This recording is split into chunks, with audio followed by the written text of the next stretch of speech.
Hello students, आप सभी का हमारे यूट्यूब चैनल में हार्दिक स्वागत है। आज के इस वीडियो में बात करने वाले हैं 2024 और 25 में जो भी राजस्थान के किसी भी कॉलेज से एमए, एमएससी, एमकॉम में एडमिशन लेना चाहता है उसके लिए ये वीडियो बेहद खास है। वीडियो आप लोग पूरा देखिएगा और अगर आप लोग चैनल पर नए हैं तो चैनल को सब्सक्राइब, वीडियो को लाइक और बेल आइकन जरूर दबा लीजिएगा। इस वीडियो के माध्यम से मैं आप लोगों को एमए, एमएससी, एमकॉम में प्रवेश प्रक्रिया से संबंधित सारी जानकारी देने वाला हूँ। आवेदन कब से स्टार्ट होने वाले हैं, अंतिम तिथि कब रखी गई है, सारी मेरिट लिस्ट कब जारी होगी, सारी चीज़ें यहाँ पर कवर की जाएगी। ठीक है, तो देखिए सबसे पहले बात कर लेते हैं। एक नोटिफिकेशन आया हुआ है, इस नोटिफिकेशन का क्रमांक है 03395। ठीक है, ये उन सभी कॉलेज के लिए है जो राजस्थान में हैं। तो इसमें लिखा हुआ है प्राचार्य समस्त राजकीय महाविद्यालय राजस्थान के जितने भी राजकीय यानी कि गवर्नमेंट कॉलेज है उनसे अगर आप शैक्षणिक सत्र 2024 और 25 के अंतर्गत स्नातकोत्तर यानी कि पोस्ट ग्रेजुएशन यानी कि PG, MA, MSc, MCom semester या पूर्वार्ध के लिए ऑनलाइन प्रवेश प्रक्रिया के संबंध में ये एप्लीकेशन टाइप में है। तो इसमें देखो आवेदन की तिथि यहाँ पर लिखी हुई गई है। तो 2024 और 25 में एमए, एमएससी, एमकॉम करने वाले स्टूडेंट हैं उनके लिए आवेदन की जो तिथि है, प्रारंभ होने की तिथि जो रखी गई है वो रखी गई है 28 अगस्त 2024। ठीक है, जिन स्टूडेंट्स का रिजल्ट वगैरह आ गए हैं या नहीं आए हैं तो एक दो दिन में आ जाएंगे। किसी भी ना किसी यूनिवर्सिटी का अगर नहीं आया है तो एक दो दिन के अंतर्गत जारी हो जाएंगे। जिनका आ गया है उनके लिए तो ये फॉर्म स्टार्ट हो चुके हैं। 28 अगस्त 2024 से स्टार्ट होंगे, यानी कि हो चुके हैं का मतलब नोटिफिकेशन तो आ गया है, 2-4 दिन में स्टार्ट हो भी जाएगा। तो बुधवार से इसका ऑनलाइन आवेदन पत्र आप लोग भर सकते हैं। ई मित्र की शॉप से अगर आप लोग भरना चाहते हैं तो वहाँ भी भर सकते हैं, और अगर आप खुद ही एक्सपर्ट हैं तो आप खुद भी भर सकते हो। पहली बात क्लियर हो गई है। प्रारंभ होने की तिथि है 28 अगस्त 2024। ठीक, दूसरी बात करते हैं। सेकंड नंबर पर है आवेदन पत्र भरने की अंतिम तिथि। आवेदन पत्र भरने की अंतिम तिथि रखी गई है 11 सितंबर 2024 बुधवार के दिन, यानी कि 28 अगस्त बुधवार से स्टार्ट होंगे, 11 सितंबर 2024 बुधवार को ये खत्म हो जाएंगे। अब अंतिम तिथि बढ़ेगी नहीं बढ़ेगी ये बात तो बाद में की जाएगी। कितने आवेदन आए हैं, कितनी सीटों पर आवेदन आए हैं, अगर प्रत्येक कॉलेज की जो भी सीटें हैं वो फुल भर रही है तो आवेदन की तिथि आगे नहीं बढ़ेगी, और अगर नहीं बढ़ेगी तो आगे ये जो डेट है वो बढ़ा देंगे। पर आप डेट बढ़ने और ना बढ़ने का इंतज़ार बिल्कुल मत करना। अगर आपका रिजल्ट नहीं आया है तो ही आप थोड़ा सा इंतज़ार कर सकते हो। बाकी अगर आपका रिजल्ट आ गया है, सारी चीज़ें कंप्लीट है, और अगर आपको एमए करना है, एमएससी करना है या एमकॉम करना है तो आप लोग आवेदन 28 अगस्त से स्टार्ट होंगे तो 28 को ना भर के 29 अगस्त को आप लोग फॉर्म भरें, क्योंकि पहले दिन हो सकता है टेक्निकल एरर हो, पेमेंट इशू हो जाए, तो आप लोग एक दिन के बाद भरो। 28 से स्टार्ट है तो 29, 30, 31 कभी आप लोग भर दीजिएगा। लास्ट तारीख का भी इंतजार मत करना कि लास्ट तारीख को ही भरना है, सर्वर डाउन हो सकते हैं। तो आप लोग 11 सितंबर से पहले ही और 29 के बाद भरो। 28 को तो हो सकता है कुछ प्रॉब्लम हो जाए, ठीक है ना, पेमेंट वगैरह में। बाकी आपकी जब इच्छा करे तब आप लोग भर सकते हैं। तीसरी बात करते हैं महाविद्यालयों द्वारा आवेदन पत्रों के ऑनलाइन सत्यापन की अंतिम तिथि जो रखी गई है वो रखी गई है 14 सितंबर 2024।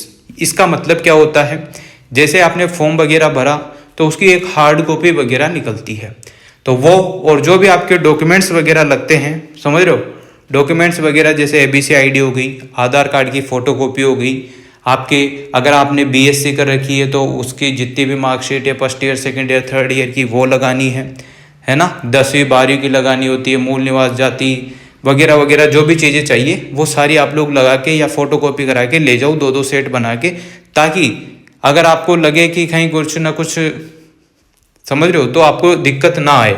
इस वजह से मैं 2 सेट बनाने के आपसे बोल रहा हूँ। और जो ओरिजिनल डॉक्यूमेंट्स है वो भी साथ में रखें एडमिशन के टाइम, क्योंकि जब मैंने एडमिशन कराया था किसी टाइम पे तो वहाँ पर मेरे साथ यही हुआ था कि कुछ ना कुछ चीज़ भूल जाने पर आपको डायरेक्ट घर पर आना होगा, फिर वापस जाओगे, फिर जेरोक्स कराओगे, तो एक बार में सारी चीज़ें जेरोक्स करा लो, ताकि जो भी लगेंगे थोड़े बहुत 10-50 रुपये जो ज़्यादा और क्या, ठीक है। तो ऑनलाइन आवेदन की जो भी चीज़ें हैं वो एक प्रिंट स्टेपलाइज करके आप लोग ले जाइएगा, और 14 सितंबर से पहले पहले आप लोगों को जमा करानी है महाविद्यालय में, जो भी आपका महाविद्यालय है। जैसे कि मान लो कि कोटा यूनिवर्सिटी के तो कैंपस के तो फॉर्म निकल चुके हैं, बाकी कोटा यूनिवर्सिटी के अंतर्गत जैसे बहुत सारे कॉलेज आते हैं, जैसे कि बूंदी का पीजी कॉलेज हो गया, बारा का पीजी कॉलेज हो गया, माधोपुर का पीजी कॉलेज हो गया, है ना, कोटा में भी गवर्नमेंट कॉलेज है वो हो गया, जेडीबी हो गया, ठीक है, बहुत सारे कॉलेज हैं। राजस्थान यूनिवर्सिटी के अंतर्गत है तो बहुत सारे राजस्थान यूनिवर्सिटी के कॉलेज हो गए, एमडीएसयू के अंतर्गत है तो एमडीएसयू के हो गए। तो ये क्या है, सभी कॉलेज के लिए है, यहाँ पर लिखा हुआ है बिल्कुल मेंशन होके कि समस्त राजकीय महाविद्यालय, तो सभी के लिए ये वीडियो है। कोटा, राजस्थान यूनिवर्सिटी, मत्स्य, जितनी भी यूनिवर्सिटियाँ राजस्थान में, सभी के लिए यहाँ पर पीजी कोर्स करने के लिए ये है, ठीक है। अब देखो चौथा ऑप्शन देखो, अंतिम वरीयता सूची और प्रतीक्षा सूची का प्रकाशन कब होगा। अंतिम वरीयता सूची और प्रतीक्षा सूची अगर वेटिंग में आप लोग आते हैं तो उसकी सूची का प्रकाशन होगा 17 सितंबर 2024 मंगलवार के दिन। अभ्यर्थियों द्वारा मूल प्रमाण पत्रों की जांच करवाने की जो अंतिम तिथि है, जो आपको कॉलेज मिलेगा जिसमें आपने एडमिशन लेना है, वो तो आपको पता ही है कौन सा कॉलेज मिलेगा, पर वहाँ जाकर आपको वेरीफाई कराने होते हैं आपके डॉक्यूमेंट्स। तो मूल प्रमाण पत्र जो भी हैं आपके, वो ओरिजिनल चेक कराने हैं, वहाँ पर ओरिजिनल भी लेके जाने होते हैं। 21 सितंबर 2024 को शनिवार के दिन, ठीक है। अभ्यर्थियों द्वारा ई मित्र पर शुल्क जमा कराने की जो अंतिम तिथि रखी गई है वो रखी गई है 23 सितंबर 2024। अभी आप लोग सोच रहे होंगे कौन सी शुल्क जमा करानी है, तो आपकी जो एडमिशन की शुल्क होती है वो, ठीक है, समझ के बात। शुल्क जमा कराने की तिथि यहाँ पर रखी गई है। फॉर्म भरने के आपके 100, 150, 200, 300 इससे ज़्यादा पैसे नहीं लगते हैं, ठीक है ना, फॉर्म भरने के। बाकी जो आपके एडमिशन हो जाएगा जब आपका, तो आपको फीस जमा करानी होगी। इसमें भी 2 मीडियम चलते हैं, एक तो गवर्नमेंट बेस पर हो जाए तो बहुत अच्छी बात है, वहाँ पर तो आपके 1000 मतलब कम पैसे लगेंगे, जैसे कि 1000 से लेके 10,000 के बीच तो नहीं लगते हैं, 5,000 7,000 के आसपास। और अगर आपने SFS माध्यम में हो जाता है, जैसे वेटिंग में आपका नंबर आ गया, आपको करना ही है, तो आप ज़्यादा पैसे देंगे, 11,000 12,000 ऐसे शुल्क लगता है। तो वो आप लोग बाद में कंफर्म कर लेना, जो भी आपको कॉलेज मिला है उसी में आपको बता दिया जाएगा, ठीक है। इसके बाद 5वां ऑप्शन देखो, प्रवेशित विद्यार्थियों की प्रथम सूची का प्रकाशन जो होगा वो कब होगा, 25/9/2024 को, यानी कि 25 सितंबर को आपको कंफर्म हो जाएगा कि किन किन स्टूडेंट्स का एडमिशन हुआ है, किन किन स्टूडेंट्स का एडमिशन नहीं हुआ है, उसकी लिस्ट यहाँ पर चिपक जाएगी आपके कॉलेज में। वेटिंग वालों का वेटिंग में लग जाएगा, और जिनका कंफर्म है उनका कंफर्म में लग जाएगा। जो भी प्रवेशित विद्यार्थियों की प्रथम सूची का प्रकाशन होगा 25 सितंबर 2024 को। अब आप लोग सोच रहे होंगे कि ये पैसे वैसे जमा कराने की तो ये चीज़ है वो चीज़ है, तो वो सारी चीज़ें आप लोग पहले कवर कर लेना। जब भी आप डॉक्यूमेंट वेरिफिकेशन के लिए जाते हो तो वहाँ कंफर्म कर लेना कि ऐसा ऐसा कुछ है, आपका एडमिशन हुआ है, लिस्ट में आपका नाम है या नहीं है ना। फिर उसके बाद आपके एक और फाइनल आती है जो कि आपके 25 सितंबर को जारी होगी। फिर उसके बाद होगा शिक्षण कार्य प्रारंभ, यानी कि शिक्षण कार्य का मतलब है कि आपको पढ़ाई वढ़ाई क्लासें व्लासें लगने का मतलब। अब गवर्नमेंट कॉलेजों में आप सभी जानते हैं कि क्लासें कितनी लगती है, क्या लगती है, वो आपको जो भी आपका कॉलेज है, जो आपके सीनियर है, उनसे आप लोग पूछना। बाकी यहाँ पर डेट दी गई है 26 सितंबर 2024 से आपकी क्लास स्टार्ट करने का यहाँ पर लिखा हुआ है। हालांकि देखो मैं बताऊँ आपको, डेट भी बढ़ती है, 1-2 दिन ज़्यादा ही बढ़े पर बढ़ेगी ज़रूर, है ना। तो ये सारा शेड्यूल वापस से चेंज होगा, और आप इस बात पर भी बैठे मत रह जाना कि डेट बढ़ेगी। अगर आपका रिजल्ट नहीं आया है तो आप लोग वेट कर सकते हैं, और यहाँ पर 11 सितंबर लास्ट डेट है, तो वेट कर लो 5 सितंबर तक। अगर आपका रिजल्ट आ जाए तो बहुत अच्छी बात है, उससे पहले पहले आ जाए तो बहुत अच्छी बात है, नहीं आता है तो फिर आप लोगों के सामने ये दिक्कत रहेगी। और जिन स्टूडेंट्स के बैक आ जाती है या जो स्टूडेंट फेल हो गए हैं तो वो इसमें एडमिशन मत लेना। जो ग्रेजुएशन में फेल हो रहे हैं, बैक आ रही है, तो पहले वो चीज़ कवर करने के बाद ही आप लोग एडमिशन लें, ठीक है। वरना आप लोग अपने कॉलेज से या किसी भी एक्सपर्ट टीचर जो भी आपकी जानकारी में है, आपके क्लास टीचर्स हो गए, बहुत सारे कॉलेज के टीचर्स हो गए, उनसे कंफर्म कर लेना कि सर मेरे ऐसे ऐसे बैक आई है या मैं फेल हो गया हूँ, क्या करना होगा क्या नहीं करना, वो आपको अच्छे से बता देंगे, ठीक है। बाकी अब देखो MA, MSc, MCOM करने वाले स्टूडेंट्स की बात कर लेते हैं। इसमें एमए जो करेंगे आर्ट्स सब्जेक्ट वाले, जैसे कि हिंदी, इंग्लिश वगैरह, हिस्ट्री वगैरह, जो बीए करके आएंगे वो एमए करेंगे, वो भी आर्ट्स वाले स्टूडेंट, ठीक है ना। अब आप लोग सोच रहे होंगे कि हमारे तो साइंस है, क्या हम एमए कर सकते हैं क्या?